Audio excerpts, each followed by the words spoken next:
ایک بزرگ اللہ والے گزرے ہیں جن کا نام ہے حضرت با یزید بسطامی رحمۃ اللہ علیہ. ٹھیک ہے. ان بزرگ کے بہت سے واقعات آپ کو کتابوں میں دیکھنے کو ملیں گے، پڑھنے کو ملیں گے، اور بہت سے واقعات ایسے بھی ہیں جو آپ ہمیشہ سنتے ہوں گے.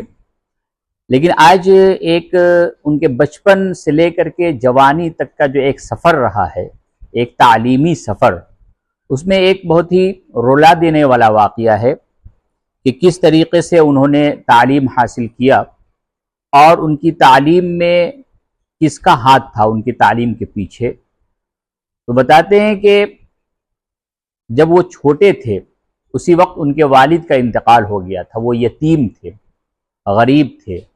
ان کی والدہ جو تھیں وہ دوسروں کے گھروں میں کام کاج کیا کرتی تھی تاکہ 2 وقت کی روٹی ماں بیٹے کھا سکیں. اتنی غربت تھی گھر کے اندر.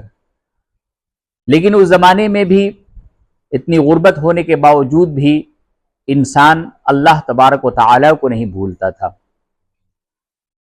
چنانچہ جب وہ حضرت بایزید بسطامی رحمۃ اللہ علیہ تھوڑے بڑے ہوئے تو ان کی والدہ کو ان کی تعلیم کی فکر ہوئی کہ میرا بیٹا ہے، میرا بچہ ہے. آج کے زمانے میں اگر کوئی شخص اتنی غربت میں زندگی بسر کرتا ہو تو اس کو آپ دیکھیں گے کہ کسی دکان پہ، کسی کے مکان پہ، کسی کے کارخانے میں وہ کام پہ بیٹھا کام کر رہا ہوگا. لیکن اس زمانے میں لوگ دین کو ترجیح دیتے تھے دنیا کے مقابلے میں.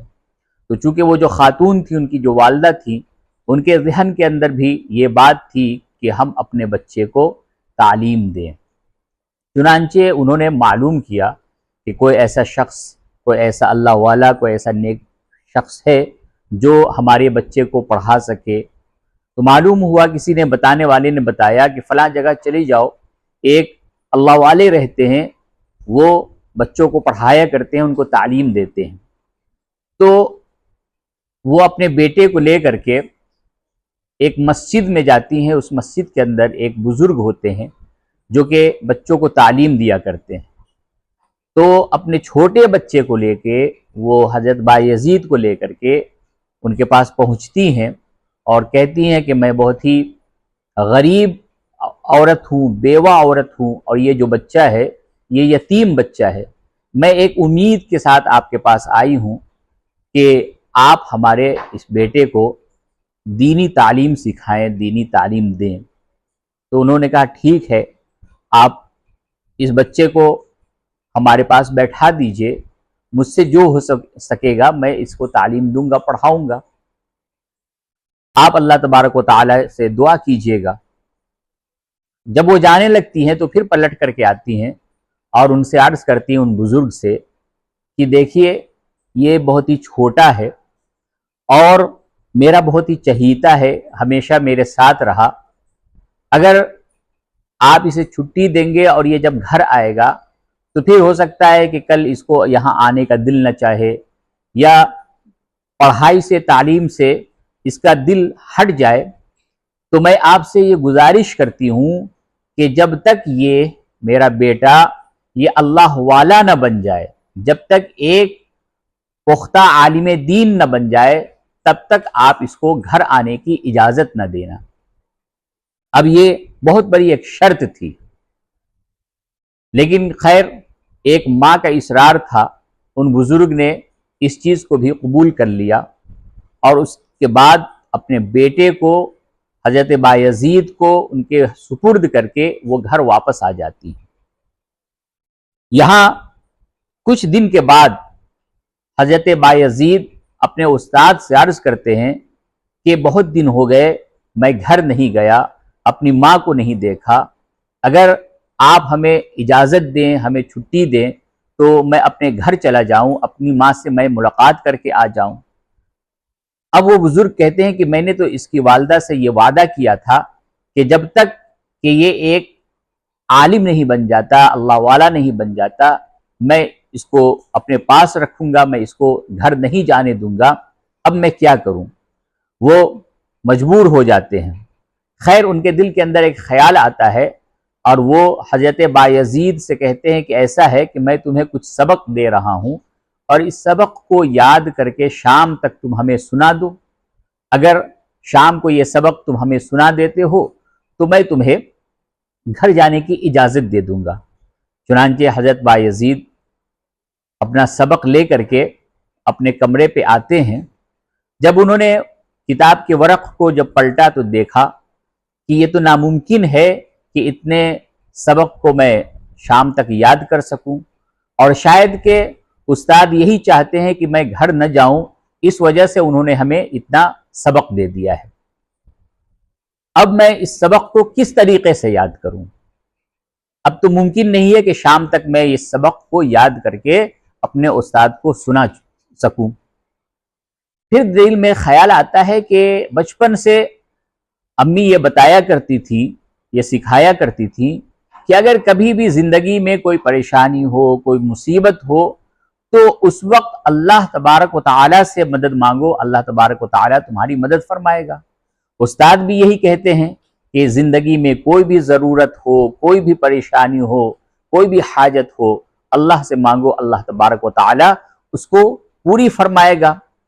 تو انہوں نے یہ سوچ کر کے کتاب کو کنارے رکھا اور 2 رکعت نماز پڑھنے کے لیے وہ کھڑے ہو گئے اور نماز ادا کی۔ نماز ادا کرنے کے بعد اللہ تبارک و تعالیٰ سے دعا میں، اللہ میں اپنے گھر جانا چاہتا ہوں، اپنی امی سے ملنا چاہتا ہوں، لیکن استاد نے اتنا سبق دے دیا ہے کہ میں شام تک تو اس کو یاد کر کے سنا نہیں پاؤں گا، اے اللہ تو ہماری مدد فرما، میری مدد فرما۔ اس طریقے سے وہ اللہ سے دعا کرتے ہیں اور پھر وہ سبق پڑھنا شروع کرتے ہیں اور شام کو کتاب لے کر کے اپنے استاد کے پاس جاتے ہیں۔ اب استاد کو معلوم ہے کہ اتنا سبق یہ کہاں سنا سکے گا، کہاں بتا سکے گا، چنانچہ کہتے ہیں کہ ہاں سناؤ۔ تو دیکھا کہ وہ سارے اسباق کو حضرت بایزید بسطامی رحمۃ اللہ علیہ اپنے استاد کو سنا دیتے ہیں۔ اب چونکہ استاد نے وعدہ کر لیا تھا تو کہتے ہیں کہ ٹھیک ہے بیٹے، جاؤ اور اپنی والدہ سے ملاقات کر کے اور فوراً مدرسے واپس آ جانا۔ جب وہ اپنے گھر پہنچتے ہیں، خوشی خوشی، چھوٹا بچہ ہے، اچھلتے کھیلتے کودتے اپنے گھر پہ پہنچتے ہیں۔ جب اپنے دروازے پہ پہنچتے ہیں اور دروازے پہ دستک دیتے ہیں تو اندر سے آواز آتی ہے، ان کی والدہ پوچھتی ہے کہ کون ہے؟ تو وہ کہتے ہیں کہ میں ہوں آپ کا بیٹا، میں ہوں بایزید۔ تو ان کی والدہ کہتی کون بایزید؟ میرا بیٹا تو پڑھنے کے لیے گیا ہے، تم میرے بیٹے کیسے ہو سکتے ہو؟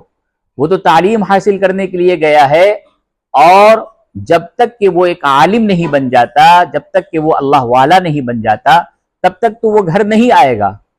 تم کون ہو؟ کیوں میرے دروازے پہ آئے ہو؟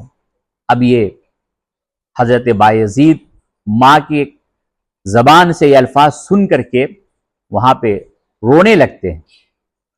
آخرکار ماں دروازہ نہیں کھولتی تو وہ واپس مدرسے آتے ہیں۔ اب استاد جب دیکھتے ہیں کہ یہ ابھی گیا تھا اور فوراً آ گیا تو پوچھتے ہیں بھائی خیریت تو کیا ہوا؟ تم اپنی والدہ سے ملنے کے لیے گئے تھے، گئے نہیں، کیا ہوا؟ تو وہ استاد سے رو رو کر کے یہ ساری بات جو ان کی والدہ نے بتائی تھی یہ کہتے ہیں، بتاتے ہیں۔ خیر استاد ان کو تسلی دیتے ہیں، اپنے عمامہ سے ان کے آنسو کو پوچھتے ہیں اور کہتے ہیں کہ جاؤ اپنے کمرے میں جاؤ۔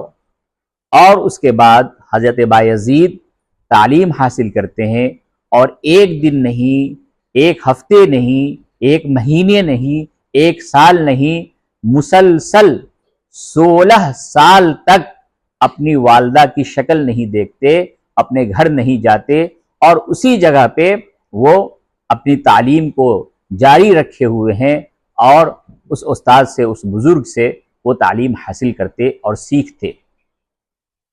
بتاتے ہیں، لکھا ہوا ہے کتابوں کے اندر کہ 16 سال کے بعد ان کے استاد ایک رات جب وہ سو رہے تھے تو خواب کی حالت میں ان کو حضرت محمد مصطفیٰ صلی اللہ علیہ وسلم کی زیارت نصیب ہوتی ہے، اور آپ صلی اللہ علیہ وسلم ان سے ارشاد فرماتے ہیں کہ جاؤ بایزید کے پاس جاؤ اور بایزید کو اجازت دو بایزید جو ہے اب وہ ولی کامل بن چکا ہے، اب اس کو ولایت کبریٰ عطا کیا گیا ہے۔ آپ صلی اللہ علیہ وسلم کی طرف سے یہ بات کہی جاتی ہے، آپ صلی اللہ علیہ وسلم کی طرف سے یہ رویا صالحہ میں یہ خوشخبری دی جاتی ہے، یہ بشارت دی جاتی ہے۔ چنانچہ استاد اٹھتے ہیں اور حضرت بایزید کے کمرے میں جب جاتے ہیں تو دیکھا کہ حضرت بایزید تہجد کی نماز میں مشغول ہیں۔ استاد پیچھے بیٹھ جاتے ہیں اور جب وہ نماز سے فارغ ہوتے ہیں تو ان کو اپنے سینے سے لگاتے ہیں، اپنا عمامہ اتار کر کے حضرت بایزید کے سر پہ رکھتے ہیں اور کہتے ہیں کہ جاؤ اور اپنے گھر جاؤ اور اپنی والدہ سے ملاقات کرو۔ 16 سال کے بعد حضرت بایزید بسطامی رحمۃ اللہ علیہ ایک ولی کامل بن کے، ایک عالم ربانی بن کر کے، ایک عالم دین بن کر کے اپنے گھر جب وہ تشریف لے جاتے ہیں تو گویا کہ ان کی والدہ ان کے انتظار ہی میں بیٹھی ہوئی تھی۔ وہ فوراً دروازہ کھولتی ہیں۔ حضرت بایزید جب اپنی والدہ کی شکل کو دیکھتے ہیں تو فوراً ان کے قدموں میں گر جاتے ہیں۔ حضرت بایزید کی والدہ ان کو اٹھاتی ہیں، اپنے سینے سے لگاتی ہیں اور کہتی ہیں کہ ابھی بیٹھ، میں پہلے اللہ تبارک و تعالی کہ 2 رکعت نماز پڑھ کے اللہ کا شکر ادا کروں، اور اللہ تبارک و تعالی کا شکر ادا کرتی ہیں اور ہاتھ اٹھا کر کے اللہ سے کہتی ہیں کہ اللہ تیرا شکر ہے، میں اپنی لمبی زندگی کی دعا اور تمنا تجھ سے صرف اسی وجہ سے کر رہی تھی کہ مجھ کو یہ دن دیکھنا نصیب ہو۔ آج میرا بیٹا ولی کامل بن چکا ہے، عالم دین بن چکا ہے، اب جو ہے مجھے زندہ رہنے کی کوئی تمنا نہیں ہے، اب میرا مقصد پورا ہو چکا ہے۔ تو اس طریقے سے والدہ اپنے بچوں کی تربیت کیا کرتی تھی، غربت کی حالت میں بھی، تنگ دستی کی حالت میں بھی، بیوہ ہونے کی حالت میں بھی، بچہ یتیم ہے، کچھ بھی اسباب نہیں ہے، گھر میں غربت ہے، لیکن انہوں نے بچے کی تعلیم کو فوقیت دی اور بچے نے بھی اپنے والدہ کے اس وعدے کی لاج رکھی اور ان کو ایک اچھا عالم دین اور ایک ولی کامل بن کر کے دکھایا۔ تو یہ کردار ہوا کرتا تھا انسانوں کا، یہ کردار ہوا کرتا تھا ہمارے اسلافوں کا۔ اس طریقے سے آپ جتنے بھی بزرگان دین کی سیرت کو، سوانح کو اٹھا کر کے پڑھیں گے، سنیں گے تو معلوم ہوتا ہے کہ ان لوگوں کی تربیت میں ان کی والدہ کا کتنا بڑا ہاتھ تھا اور کتنی مجاہدہ اور کتنی مشقتیں اٹھا کر کے اور ان لوگوں نے اپنے اولادوں کو، اپنے چہیتوں کو عالم دین بنایا، دین کی خدمت کے لیے ان کو مامور کیا، دین کا سچا اور پکا سپاہی بنایا۔